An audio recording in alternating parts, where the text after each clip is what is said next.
আমেরিকায় কি পরিবার গঠন করার স্বপ্নই বদলে যাচ্ছে? নতুন পরিসংখ্যান বলছে যুক্তরাষ্ট্রে জন্মহার নেমে গেছে ইতিহাসের সর্বনিম্ন পর্যায়ে। অর্থাৎ সন্তান জন্ম নেওয়ার সিদ্ধান্ত এখন অনেকের কাছে আগের মতো সহজ নয়।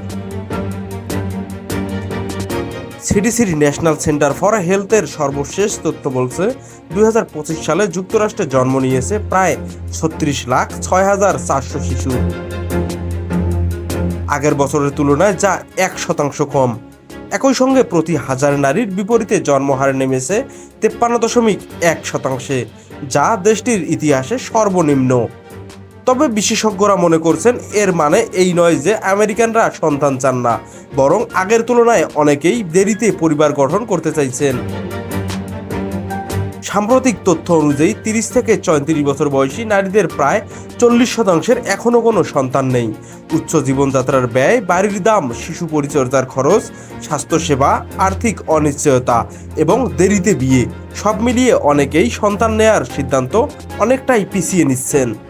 এদিকে যুক্তরাষ্ট্রের মোট প্রজনন হার নেমে এসেছে প্রতি নারীতে 1.6 শিশুর। অথচ জনসংখ্যা দীর্ঘমেয়াদে স্থিতিশীল রাখতে সাধারণভাবে প্রয়োজন প্রতি নারীতে প্রায় 2.1 সন্তান। জনসংখ্যা বৃদ্ধির সতর্কতা অনুযায়ী এই প্রবণতা দীর্ঘদিন চলতে থাকলে ভবিষ্যতে কর্মক্ষম মানুষের সংখ্যা কমে যেতে পারে। এর প্রভাব পড়তে পারে শ্রমবাজার, অর্থনীতি, এমনকি সোশ্যাল সিকিউরিটি কর্মসূচির মতো অবসর ভাতা ব্যবস্থারও উপরও।